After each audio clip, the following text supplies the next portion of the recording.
यासाठी मी नगरपालिकेच्या वतीने माझ्या वतीने खूप खूप हार्दिक शुभेच्छा देतो। जय श्रीराम। छत्रपती शिवाजी महाराज की, छत्रपती संभाजी महाराज की। धन्यवाद। धन्यवाद साहेब, आपल्या शुभेच्छा खूप मोलाच्या आहेत आणि तुमचे पण पाठबळ आमच्या सारख्यांना राहतो।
ओम साईराम। स्वागत आहे पुन्हा एकदा आपल्या साई शिदोर यूट्यूब चॅनलमध्ये। तर आपण आता सकाळी सकाळी बसलेलो आहे नाश्त्याला।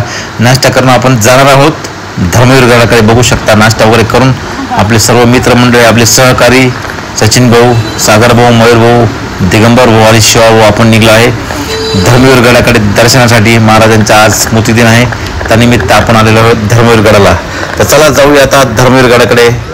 जय शंभूराजे, जय शिवराय, हर हर महादेव। धर्मवीर गडावर पोहोचण्यासाठी श्रीगोंद्याहून पेड गावात पोहोचायचे। गावाच्या गडाच्या मुख्य वेशीतून गेल्यावर डाव्या हाताला मारुती मंदिर लागते।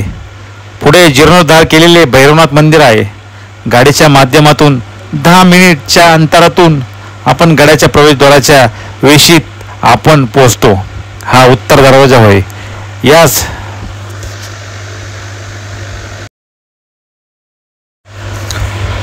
या दरवाजातून शंभू राजांना आणि कवी कलशांना तख्तकुलाह करून आणले होते, म्हणजेच बंदिस्त करून इथे आणले होते। कमाने आपण चाललोय मध्ये आता दर्शनासाठी समाधी स्थळी। चला दर्शन करूया आता।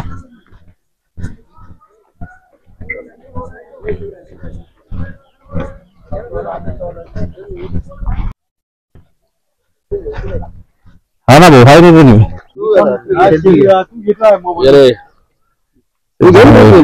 चला चल चल चल चल चल चल किल्ला धर्मवीर गड।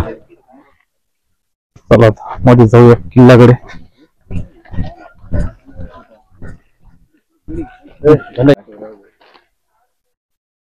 जय शिवराय।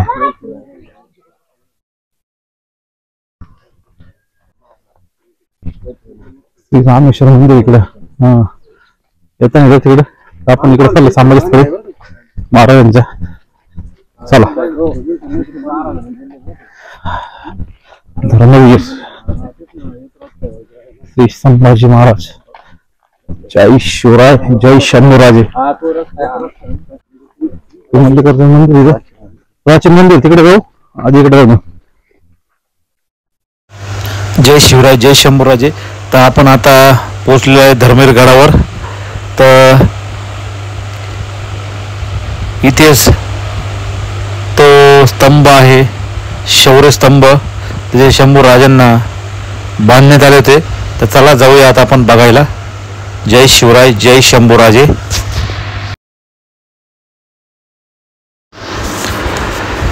पेडगावचा धर्मवीरगड हा भीमेच्या काठावर आहेत. त्याच्यातील दक्षिणेकडे तटबंदी भीमा नदीला समांतर अशी आहे. साधारण आयताकृती आकाराच्या या किल्ल्याला 3 ते 4 प्रवेशद्वार आहेत. मुख्य प्रवेश हा पेडगाव श्रीगोंदा मार्गावरील गावच्या बाजूचा आहे. किल्ल्यामध्ये असलेल्या अनेक वास्तू आजही दिसतात, परंतु त्या उद्ध्वस्त अवस्थेत आहेत. याची तटबंदी कशी बशी का होईना पण उभी आहे, तरी सुद्धा काटेरी रान दिसतंय. नदीच्या बाजूला तटबंदीमध्ये जे बांधकाम आहे ते आजही बघण्यासारखे आहे. या दुमजली इमारतीच्या खिडक्यांमधून भीमा नदीचा देखावा अत्यंत सुंदर दिसतो. किल्ल्यामध्ये सुबक नक्षीकाम असलेले अनेक मंदिरे आहे. या मंदिरापैकी लक्ष्मीनारायण मंदिर तसे आजही बऱ्या अवस्थेत आहे. अर्थात पुरातत्व खात्याने जवळजवळ त्याचे पुनर्जीवन केलेले आहे. या मंदिरामध्ये अलिकृत स्तंभ व मंदिरा बाहेरील मूर्ती या अत्यंत सुबक सुंदर व देखण्या आहेत. या दुमजली इमारतीच्या खिडक्यांमधून भीमा तीरावरचा देखावा अत्यंत सुंदर दिसतो. अर्थात सध्या खूप मोठ्या प्रमाणात वाळू उपसा आहे, तरी सुद्धा किल्ल्याच्या आतील अनेक गोष्टी बघण्यासारख्या आहेत. जवळजवळ 365 एकरामध्ये पसरलेला हा किल्ला असून किल्ल्यावर आजही अनेक विशेष प्राचीन अर्थात इसवी सन 5व्या शतकातील चालुक्य शैलीतील मंदिर, हत्तीच्या मोठा, राजदरबार, वेशी, तटबंदी आजही भग्न अवस्थेत आहेत. छत्रपती संभाजी राजांचं जिथे अत्यंत क्रूरपणे छळ केला गेला ती जागा आज दाखवली जाते. ती जागा बघताना अर्थात अंगावर शहारी येतात आणि डोळ्यातून अश्रू व्हायला लागतात. एका मंदिराचा कुठला तरी खांब एक स्तंभ म्हणून प्रतिकात्मक म्हणून ठेवलेला आहे. येथे छत्रपती संभाजी राजांचं मोठं स्मारक व्हायला हवं. अर्थात पेडगाव गावचं मुळात पेडगावच्या किल्ल्यांमध्ये वसलेलं आहे. बहादूर खान हा औरंगजेबाचा दूतभाऊ मानला जातो आणि त्यांना जेव्हा दक्षिणेकडे औरंगजेबाने पाठवलं गेलं होतं त्यावेळी तो स्वतःला दक्षिणेचा शहंशाह म्हणून घेत असे. छत्रपती संभाजी राजांचं जिथे स्मारक व्हायला हवं, म्हणजे संभाजी राजांनी जे अप्रतिम लिखाण केलं त्यावर एखादं ग्रंथालय व्हायला हवं. खरं तर संभाजी राजांचा एखादा अध्यासन येथे व्हायला हवं आणि राजांवर संशोधन करणारे जे लोक आहेत त्यांच्यासाठी ही जागा अप्रतिम आहे. त्याच्यासाठी येथे प्रयत्न करायला हवेत. केवळ एकच दिवस हा गडाचा महत्त्व न राहता वर्षभर येथे राजांबद्दल काही ना काही कार्यक्रम माध्यमातून म्हणजेच चर्चासत्र, सेमिनार, वर्कशॉप, कार्यशाळा असं व्हायला हवं. तेथे आजही पहाटे नगारा वाजवायला जावा असं वाटायला लागतं. जुन्या मंदिरांचे जे खांब आहेत ते खांब काही घरांच्या बांधकामासाठी वापरलेले दिसतात. खरं तर अत्यंत मेहनतीने चालुक्य काळामध्ये या वास्तू उभ्या केलेल्या होत्या. यातील विरगळी सतीचे खांब हे अत्यंत बघण्यासारखे आहेत. मूर्तिशास्त्र जे आहे त्या शास्त्राप्रमाणे अनेक मूर्ती तयार केलेल्या आहेत. तेथील लक्ष्मीनारायण मंदिरांच्या बाहेरील मूर्ती शास्त्राप्रमाणे आहेत. मंदिरांचा नीट अभ्यास व्हायला हवा. प्रत्येक मूर्तीचे जे अलंकार आहे ते वेगवेगळे आहेत. म्हणजेच कर्णालंकार जे आहेत ते प्रत्येक मूर्तीचे वेगळे आहेत. खरं तर याचा अभ्यास व्हायलाच हवा. गडगिरीमध्ये गड तर बघू, यात पेडगावसारखे भुईकोट किल्ले सुद्धा महाराष्ट्रात अनेक आहेत. त्याला स्थलदुर्ग असं समजलं जातं. असे स्थलदुर्ग आडबाजूच्या पायवाटाने जाऊन बघण्यासारखे आहेत. सायकलवरून गडावर गेलो तेव्हा जेवणाची आमची उत्तम सोय बहादूरगडातल्या एका कुटुंबाने केली होती. आम्ही जवळजवळ 150 जण होतो आणि सगळ्यांची घरगुती पद्धतीने उत्तम शाकाहारी जेवणाची सोय त्यांनी केली होती. धर्मवीर छत्रपती संभाजी महाराज यांच्या स्मृती दिनाच्या मृत्यूच्या काही दिवस अगोदरचा अमानुष अत्याचार औरंगजेबाने पेडगावच्या याच बहादूरगडावर केला. महाराजांच्या अमानुष छळाला बघून आजही ती भीमा नदी आपले अश्रू थांबवू शकत नाही. मोडेल पल वाकणार नाही आणि मरेल पल विकला जाणार नाही असे आपण लागलीच म्हणून जातो, परंतु हे वाक्य खऱ्या अर्थाने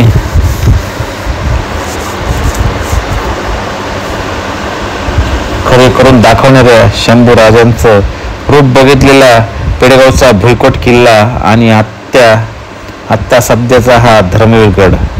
पेडगावचा शहाणा ही म्हण नक्की माहीत असेल. तिचा संबंध या किल्ल्याचे नाव पेडगावचा किल्ला, पांडे पेडगावचा भुईकोट किल्ला, बहादूरगड धर्मवीरगड. समुद्र सपाटीपासून उंची, किल्ल्याचा प्रकार भुईकोट, चढाई श्रेणी अतिशय सोपी, ठिकाण श्रीगोंदा तालुक्यातील पेडगाव येथे.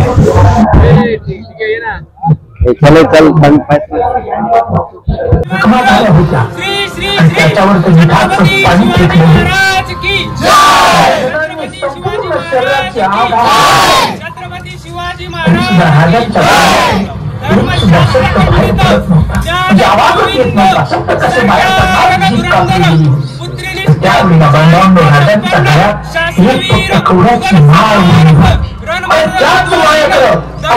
खानाचं लक्ष गेलं आणि तो माळ खेचण्यासाठी राजांच्या गळ्याला हात लावला. त्याच वेळेस राजांनी आपलं सगळं कुठून राजा आपले गर्दन जय जिजाऊ जय शिवराय. त्याच वेळेला बांधवांवर राजांना जय जिजाऊ जय शिवराय. विचार करा, एवढी ताकद राजांच्याकडे. जय जिजाऊ जय शिवराय. हाल हाल केली होती.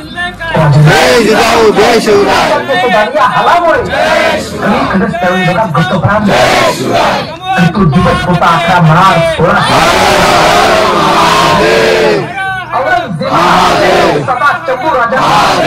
16.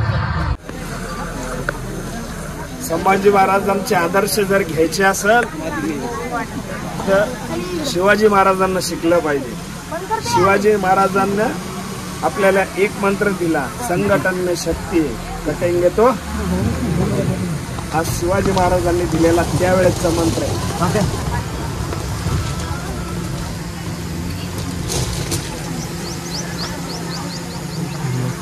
त्यांनी केली शिल्पी, सांभार, कुंभार, माळी अशा 18 पगड जातीच्या लोकांना बरोबर घेऊन साम्राज्य उभं केलं, छत्रपती साम्राज्य.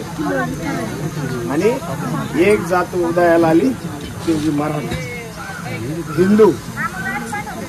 आणि एकत्रित कसं राहायचं, समाज संघटन कसं करायचं, जसं छत्रपती शिवाजी महाराजांनी शिकवलं तसं संभाजी महाराजांनी या मातीसाठी कसं जगायचं, या मातीसाठी कसं मारायचं. कुणी या मातीवर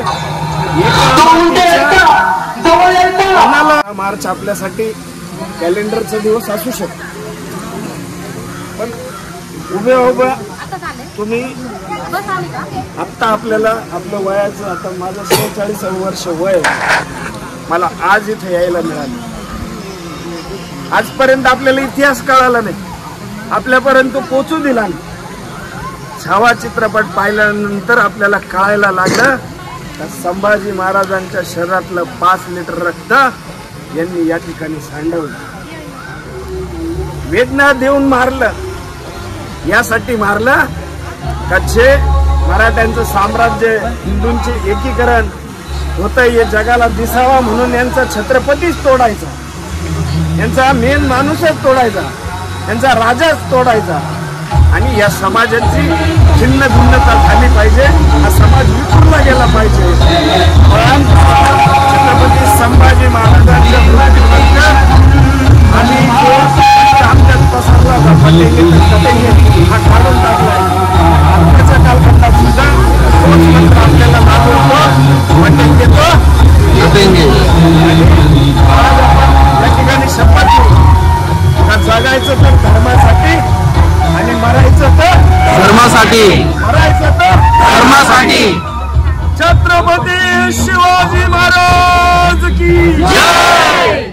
छत्रपती संभाजी महाराज की नमो पार्वती पद हर हर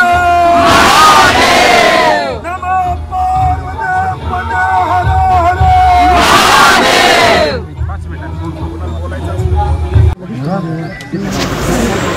धर्मवीरगड तसा 360 एकर परिसरात असून जुन्या काळात 52 पेठा या गडावर होत्या. दक्षिणेतील सर्वात मोठा व्यापार इथूनच चालायचा असं म्हटले जाते. सोन्या चांदीचा सर्वात जास्त व्यापार इथे चालायचा. त्यामुळे महाराजांनी आपला राज्याभिषेक खर्च इथून वसूल केला होता. तर आपण चाललेले आता तो जय शिवराज जय शंभूराज जिथे आपण चालले श्री लक्ष्मीनारायण मंदिर, बालेश्वर मंदिर, पाताळेश्वर मंदिर. चला चला चला.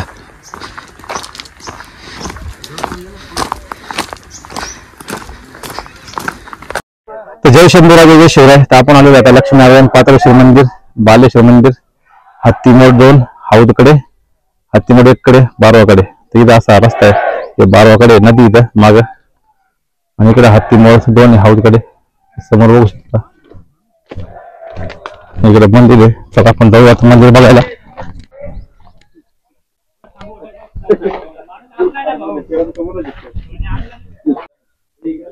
प्राचीन मंदिर जाऊया. मंदिर दाखवत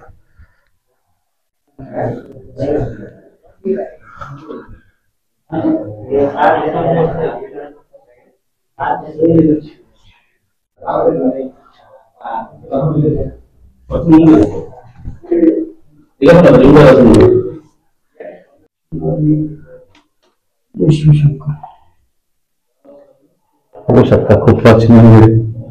बांधकाम बघा. लाईटीची व्यवस्था नाही. लक्ष्मी महादेव मंदिर.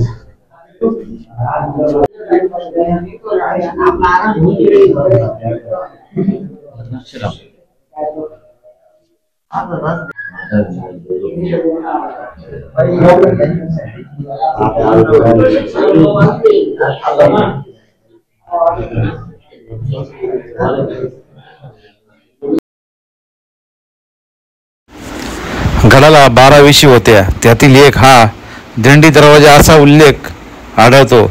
पण आता यातील 3 ते 4 दरवाजे आपल्याला पाहायला मिळतात. चौतारा पाहून झाला की समोर दिसतो तो हमामखाना आणि दिवा एक खास. हमामखाना म्हणजे खाजगी जागा. तिथे आजही आपल्या बाथरूम, बाथटब यासारखे औषध दिसतात. दिवाने खास ही 2 मजली इमारत असून समोरच्या आपल्या कारंजा असल्याचे दिसते. त्या काळातील उत्तमोत्तम पाईपलाईनचा नमुना म्हणजेच हा किल्ला. दिवाने खास म्हणजे गुप्त खाजगी चर्चा करण्याचे खास ठिकाण. भीमा नदीच्या काठावरचा गारवा यावा म्हणून 3 द्वार आणि वरच्या बाजूला 3 खिडक्या. खिडक्यांची रचना आपल्याला दिसते.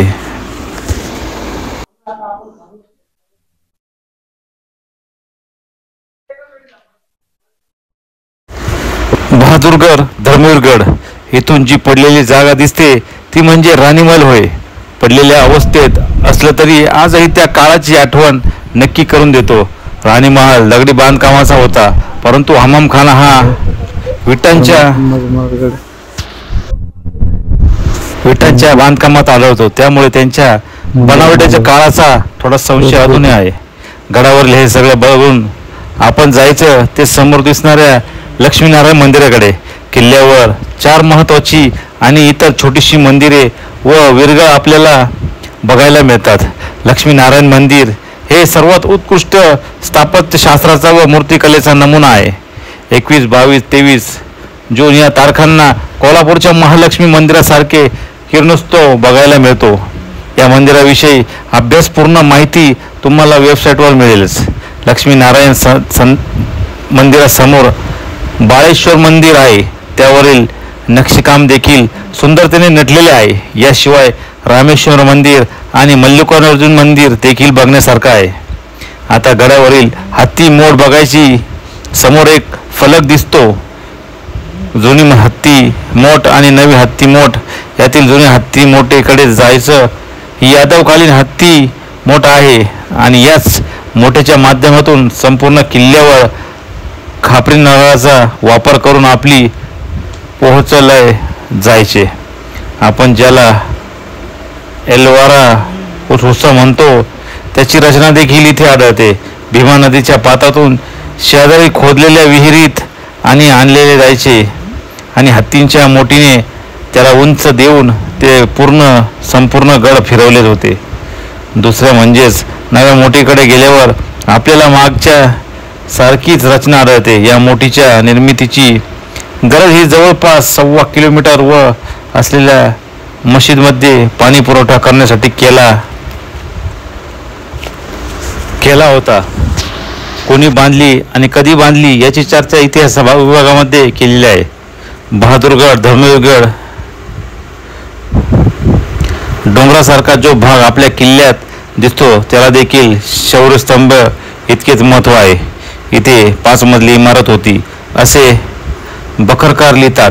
कदाचित शंभूराजांना काही वेळ इथे कोठडीत असेल त्यात ठेवले गेले असेल, कारण इतरत्र अशी जागा सापडत नाही. किल्ल्या बघून महाराजांना वंदन करून आपल्या घराकडे मार्गस्थ व्हायचं. धर्मवीरगडाचा इतिहास. गडावर जी मंदिरे आढळतात त्यावरून तरी असे वाटते की ही मंदिरे चालुक्य शैलीतील आहेत. गडाचे बांधकाम हे देवगिरीचे यादव यांनी केले. यादवांच्या काळात हा किल्ला भीमा आणि सरस्वती नदीच्या संगमावरील पेडगाव या गावात बांधला गेला. भीमेच्या पलीकडे पांडे हे गाव तर किल्ला जिथे आहे ते पेडगाव. त्यामुळे किल्ल्याचे त्या काळातील नाव म्हणजेच पांडे पेडगावचा किल्ला अथवा काही ठिकाणी पांडे पेडगावचा भुईकोट किल्ला असा देखील उल्लेख आढळतो. छत्रपती शिवाजी महाराजांचे पंजोबा वेरूळचे बाबाजी राजे भोसले हे यादवांकडे होते. त्यामुळे त्यांच्याकडे हा किल्ला मुक्कास देखभालीसाठी होता.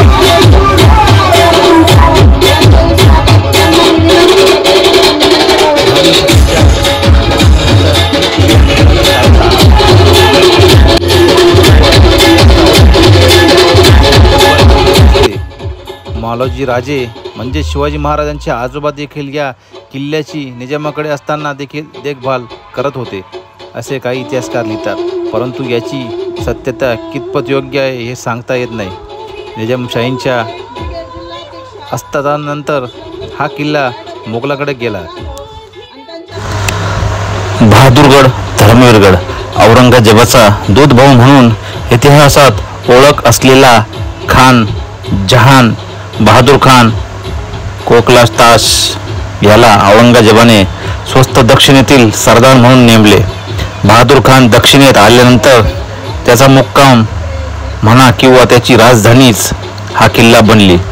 भीमा नदीच्या बाजूची भिंत त्याने पुन्हा निर्माण केली आणि किल्ल्याची इतर डागडुजी केली. दक्षिणेत मोगलांचा दबदबा होताच म्हणून त्याला असे वाटायला लागले की तोच दक्षिणेला सुलतान. त्याच्या किल्ल्यावरील बांधकामापैकी एक महत्त्वाचे बांधकाम म्हणजेच दुसरी हत्तीमोट.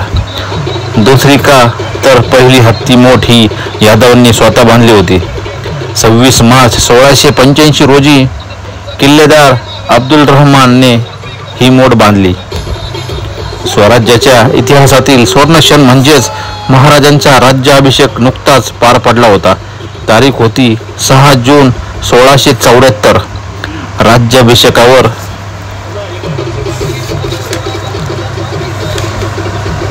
नाही म्हटलं तर थोडा जास्त खर्च झाला होता. आता हा खर्च कसा वसूल करायचा याचा नियोजन महाराजांच्या मस्तकात सुरूच होतं. पावसाळ्याचा काळ असल्याने शेतीची कामे करायला आपले मावळे घरी गेले होते आणि गडावर जेमतेम 9,000ची फौज होती. महाराजांना गुप्तचर खात्याकडून खबर मिळाली होती की बहादूरगडावर 1 कोटीचा खजिना आणि 200 अरबी घोड्या आहेत. महाराजांनी सैन्याची 2 तुकड्या केल्या, 7,000चा एक आणि 2,000ची दुसरी. या 2,000 सैनिकांनी बहादूरगडावर हल्ला करून पळत सुटले. त्यांचा हेतू इतकाच होता की गोंधळ उडून द्यायचा आणि बहादूर खानच्या सगळ्या सैन्याला पाठीवर घेऊन पळत सुटायचे आणि किल्ल्यापासून दूर करायचे. हे यशस्वी झालं. बहादूर खान आपलं सगळं सैन्य घेऊन त्या 2000 मराठ्यांच्या मागे गेला आणि गडावर असलेले बाजार, बुगणी, थोडंफार सैन्य आणि काही रखवालदार यांना बाकी 7000 सैन्यांनी पुरतत लुटलं. जे लुटता आलं नाही ते पेटवून दिलं. म्हणूनच आज आपण पेडगावचा शहाणा असं बोलतो आणि हा शहाणा म्हणजेच खुद्द बहादूर खान. किल्ल्याचा जास्त इतिहास सापडत नाही, परंतु स्वराज्याची निगडीत 2 प्रसंग असे घडले की एकामुळे सर्वत्र आनंद पसरतो तर दुसरीकडे मनावर घाव पडतो. कोकणातील संगमेश्वर छत्रपती संभाजी राजांना पकडले जाते तेव्हा औरंगजेबाची छावणी ही अकलूजला असते. ती तात्काळ बहादूरगडावर हलवली जाते. यावरून हेच कळतं की दक्षिणेमधील हे खरंच सुरक्षित ठिकाण आहे. महाराजांना याच्या किल्ल्याच्या दिवाणी मध्ये हजर केलं जातं आणि त्यांच्या सोबत असतात ते स्वराज्याचे चंदगामात्य कवी कलश. महाराजांवरील तब्बल 26 दिवसांचा अमानुष अत्याचार इथेच झाला आहे. कवी कलशांना सुचलेलं काव्य देखील इथेच लिहिलं गेलं. या घटनेनंतर गडाचा इतिहास सापडत नाही अथवा इतिहासकार त्याकडे लक्ष देत नसावे. माझ्या वाचनानुसार हा किल्ला पेशव्यांकडे गेला असावा, कारण ते काही काळ विजय रथावर जणू पेशवाई स्वार होती. त्यानंतर इंग्रजांकडे असेल, परंतु त्यांनी या किल्ल्याचा फारसा उपयोग केलेला आढळत नाही. पेडगाव तसा इतका प्रगत नसल्याने तिथे हॉटेल मिळणं थोडं कठीण आहे, परंतु एखाद्या घरगुती ठिकाणी व्यवस्था होऊ शकते आणि भैरवनाथ मंदिरात राहण्याची देखील व्यवस्था होईल.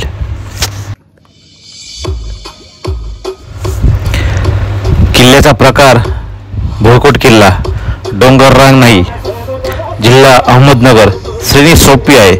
बहादूरगड उर्फ पेडगावचा किल्ला उर्फ धर्मवीरगड हा भुईकोट किल्ला अहमदनगर जिल्ह्यातील दौंड तालुक्यात आहे.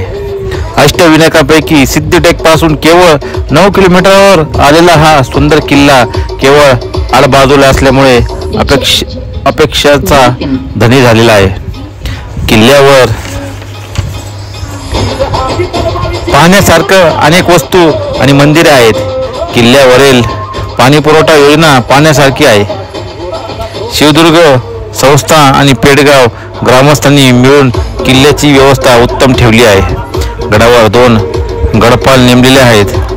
ते गडाची साफसफाई, सुशोभीकरणासाठी लावलेल्या झाडांची निगा राखणे, विध्वंसक पर्यटकांकडून होणारे गडाचे नुकसान रोखणे इत्यादी कामे करतात. किल्ल्यातील रस्ते आणि पायवाटा दगड लावून आखीव रेखीव बनवले आहेत. पाहण्यासाठी ठिकाणे पेडगावच्या वास्तूतून थेट किल्ल्याच्या प्रवेशद्वारापर्यंत खाजगी वाहने जाता येते. प्रवेशद्वाराच्या अगोदर डाव्या बाजूला हनुमानाची 4 फुटी मूर्ती एक देऊळ ठेवलेली आहे. मूर्तीच्या पायाखाली पनवती आहे. या ठिकाणी एक छोटी गणेश मूर्ती आहे. गावात किंवा किल्ल्यात सापडलेल्या एखाद्या समाधीवरील दगडावर कोरलेले पावले आणि छोट्या पिंडी येथे ठेवलेल्या आहेत. किल्ल्याचे गावाकडील प्रवेशद्वार उत्तराभिमुख आहे. भव्य प्रवेशद्वाराची कमान शाबूत आहे. प्रवेशद्वाराच्या बाजूने बुरुज मात्र ढासळलेले आहेत. किल्ल्यात प्रवेश केल्यावर उजव्या बाजूला भैरवनाथाचे मंदिर आहे. हे मंदिर गावकऱ्यांच्या ताब्यात असल्याने जुन्या मंदिरांवर नवा सिमेंट काँक्रीटीकरण कळस चढवलेले आहेत. मंदिराला आणि कळसाला ऑइल पेंट रंगवून त्याची मूळ शोभा घालवून टाकलेली आहे. मूळ मंदिर यादवकालीन असून दगडात बांधलेले आहे. मंदिराची ओसरी, सभामंडप, अंतराळ आणि गर्भगृह अशी रचना आहे. ओसरी 2 खांब 2 अर्ध्या खांबावर तोडलेली आहेत. ओसरीत डाव्या बाजूच्या भिंतीला टेकून हनुमानाची 3 फुटी मूर्ती आणि गणपतीची 2 फुटी मूर्ती आहे. सभामंडप 4 पूर्ण खांब आणि 4 अर्ध्या खांबावर तोललेले आहे. गर्भगृहात पीठ आहे. मंदिरात समोरील दीपमाळे खाली अनेक जुन्या मूर्ती ठेवलेल्या आहेत. त्यात उमा, महेश्वर, विष्णू, सर्पशिळा, सतीचा हात, समाधीचे दगड, कोरीव दगड, 2 स्त्रियांचे मुख कोरलेले 1 दगड इत्यादी पाहायला मिळतात. दीपमाळे समोरील पायऱ्या उतरून खाली उतरल्यावर गजलक्ष्मीची 3 फुटी मूर्ती आहेत. पाय वाटेने थोडे पुढे जाऊन उजवीकडे वळल्यावर मल्लिकार्जुन मंदिर आहे. मंदिराजवळ कळस कोरलेले आहेत. छत कसे बसे उभे आहे. मंदिराचा सभामंडप 2 खांबावर तोललेला आहे. मंदिरासमोर एक विरगळ आहे. मंदिराच्या पुढे दारू कोठारे भग्न इमारती आहे. दारू कोठारे पाहून पुन्हा मुख्य पायवाटेवर येऊन पुढे गेल्यावर रामेश्वर मंदिर आहे. हे मंदिर त्रिदल प्रकारातले असून त्याला एक मुख्य गर्भगृह व उजव्या आणि डाव्या बाजूला 2 छोटी गर्भगृह आहेत. सभामंडप 4 मुख्य खांबावर व 4 अर्ध खांबावर तोललेले आहेत.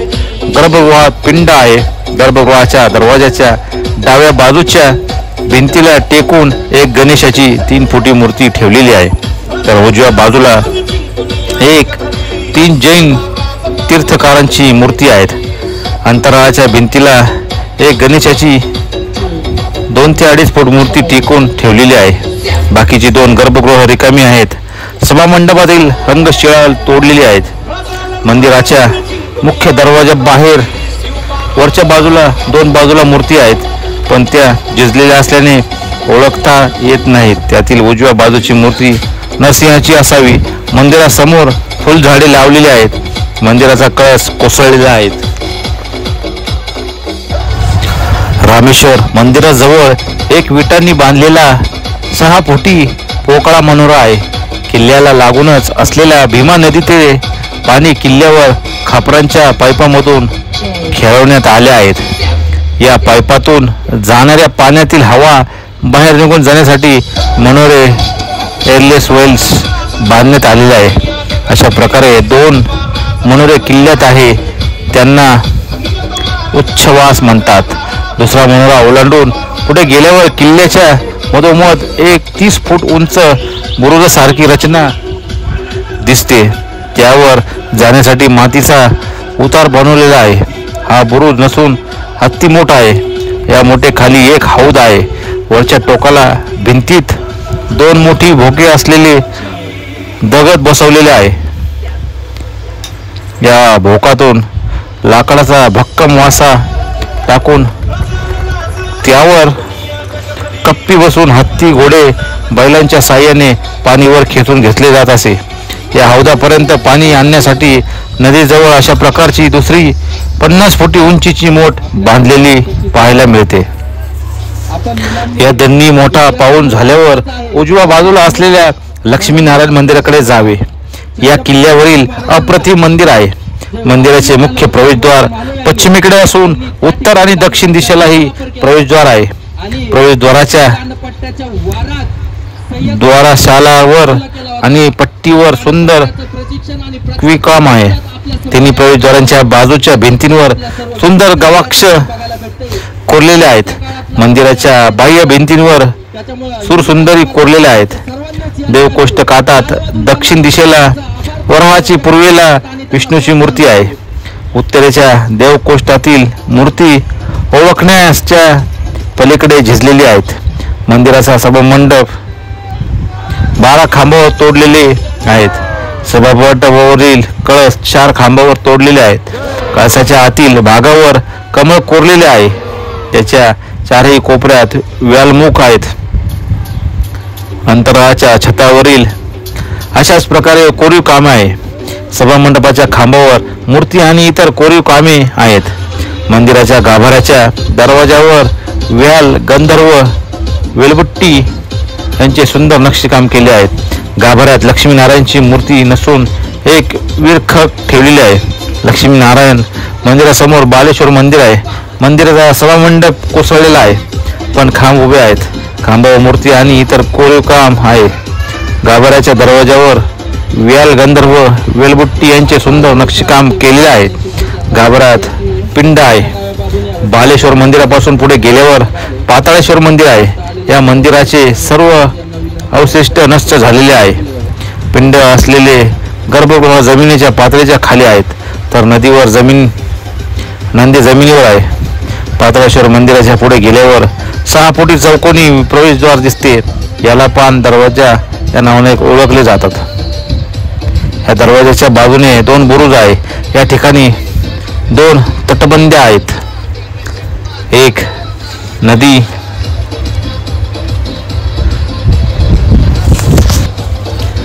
जवळची आणि दुसरी दरवाजाचे संरक्षण करण्यासाठी बांधलेली. या दरवाजातून नदीवर जाता येत असे. पान दरवाजा पाहून आल्या मार्गाने परत येऊन लक्ष्मीनारायण मंदिर आणि हत्ती मोठ ओलांडून पुढे गेल्यावर नदीचा दरवाजा बाजूला एक मोठे टेकड दिसते. या ठिकाणी बांधकामाचे काही अवशेष दिसतात. टेकडाला वळसा घालून पुढे गेल्यावर दक्षिणमुखी प्रवेशद्वार आहे. प्रवेशद्वाराला लागून मशीद आहे. प्रवेशद्वारातून आत शिरल्यावर आत्ता तयार केलेले सुंदर बाग दिसते. या बागाला सदर किंवा दिवाणी आम म्हणतात. या ठिकाणी एक कोरीव काम आहे, त्याला शौर्य स्तंभ म्हणतात. छत्रपती संभाजी महाराजांचा आणि कवी कलश यांना कैद करून 15 फेब्रुवारी 1689 रोजी या गडावर आणण्यात आले होते. त्या ठिकाणी आता असलेल्या कोरीव खांबाला शौर्य स्तंभ म्हणून पूजले जाते. प्रवेशद्वारासमोर एक इमारत आहे. ही हमामखान्याची इमारत आहे. या इमारतीत कलाकुसर केलेले वेगवेगळ्या आकारांचे हौद आहे. इमारतीत प्रकाश येण्यासाठी छतावरील घुमट झरोके ठेवलेले आहेत. छतावर जाण्यासाठी जिना आहे. छतावर एक हौद आहे. छतावरून नदीच्या पात्रात एक हत्ती बुरुज दरवाजा सारखा बुरुज दिसतो. त्यावर हमामखान्यात पाणी आणले जाते. पाणी जात आणले असावे.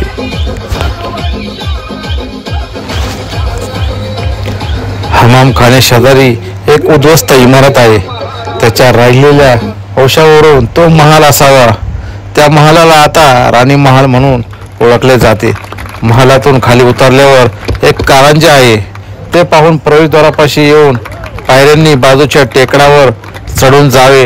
या टेकडावर किल्ल्या, नदी आणि आजूबाजूचा परिसर नजरेत येतो. टेकाड उतरून किल्ल्याच्या पूर्व तटबंदी असलेल्या प्रवेशद्वाराच्या दिशेने चालत जावे. या प्रवेशद्वाराच्या बाहेर भवानी मंदिर आहे. या मंदिराभोवती 4 बुरुज आणि तटबंदी आहे.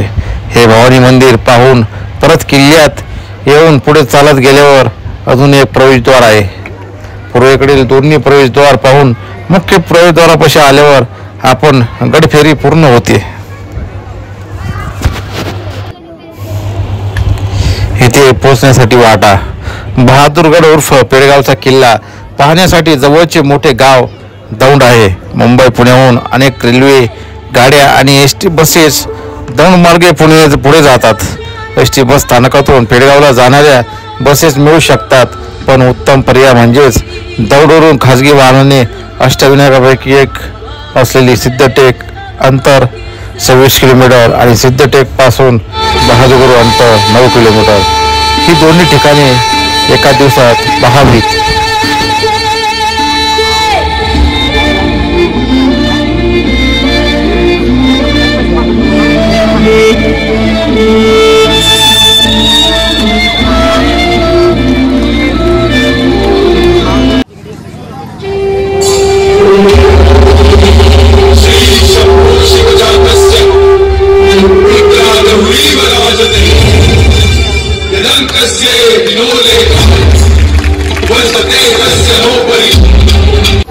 आणि तरी सुद्धा ते डगमगले नाही.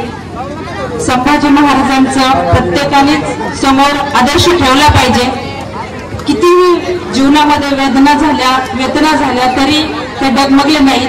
पण आत्ताची पिढी थोडंसं जरी मनाविरुद्ध झालं किंवा थोडंसं जरी वेदना झाल्या तरी सुसाईड करतात. फक्त संभाजी महाराजांच्या वेदना जरी डोळ्यासमोर ठेवल्या आणि जीवन जगलं तरी संभाजी महाराजांचं बलिदान हे सार्थ ठरणार आहे. पण आत्ताची पिढी ही खूप म्हणजे 21व शतक हे विज्ञानाच्या मानसिक दृष्ट्या मात्र खूप खचलेले आहेत. त्यांनी जरी संभाजी महाराज खूप अभिमानाची गोष्ट आहे. आपण जे विचार मांडले खरंच इतिहास फक्त जगण्यासाठी नाही तर तो वर्तमानात त्याचे विचार जर घेऊन जर आपण धैर्य आणि संयम ठेवून जर ही युवा पिढी जर वागत असेल तर खरंच भारताचा आधारस्तंभ असणारी ही युवा पिढी नक्कीच देशाचं नाव जगात उंचावेल.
जय शिवराय, जय शंभूराजे. तर आपण आता सर्व धर्मवीर गड बघितलेला आहे. सर्व ठिकाणी जाऊन मस्तपैकी जुने मंदिर आहे, खूप प्राचीन मंदिर आहे. आपण दर्शन वगैरे केले, शौर्यस्तंभाचे पण दर्शन घेतले, संपूर्ण माहिती घेतली आणि आपण आलेलो आता जिथून आपण सुरुवात केली ती गडाकडे जाण्यासाठी भैरवनाथ मंदिरापाशी बघू शकतो. इथे खूप सुंदर अशी ढीकमाळ वगैरे जुन्या मूर्त्या आहेत आणि भैरवनाथ मंदिर आहे. तर चला आतमध्ये जाऊन आपण दर्शन वगैरे करू. तुम्ही पण दर्शन करा. श्री भैरवनाथ प्रसन्न हर हर महादेव. बोल सियावर रामचंद्र की जय. जय भैरवनाथ महाराज की जय. खूप प्राचीन मंदिर आहे, बघू शकता. खूप सुंदर असं मंदिराचं काम आहे. मध्ये बघू शकता का आवारा मंदिराचा. आणि इथं भैरवनाथाची मूर्ती मस्त. आपण डोकं वगैरे टेकवलं, दर्शन घेतलं आणि आपला प्रवास इथे संपवलेला आहे धर्मवीर गडाचा. मस्त दर्शन वगैरे झालंय, भैरवनाथाचं पण झालंय. बघू शकता खूप सुंदर मूर्ती आहे आणि मंदिराचं काम पण खूप प्राचीन आहे. बघू शकता वरती तुम्ही, खूप सुंदर असं कोरीव काम आहे. पण प्रसन्न वाटतं मंदिरात आल्यानंतर. आपण मंदिराचं दर्शन घेऊन आपल्या गाडीकडे जाणार आहोत. आपली गाडी तिथे लावली, तिथे जिथून आपण सुरुवात केली ती गडाकडे येण्यासाठी तिथे आपल्या जेवणाची व्यवस्था आहे. तर चला जाऊयात आपल्या गाडीकडे. आणि बघू शकता परिसर खूप मोठा आहे. इथं तुमची राहण्याची व्यवस्था होऊ शकते. साईडला मस्त शेड वगैरे आहे, तुम्ही रात्री इथे व्यवस्था करू शकता राहण्याची, खाण्याची. बघू जर शाळेचे मुलं आले त्यांची जेवणाची व्यवस्था झाली आणि आपली जेवणाची व्यवस्था इथं आहे.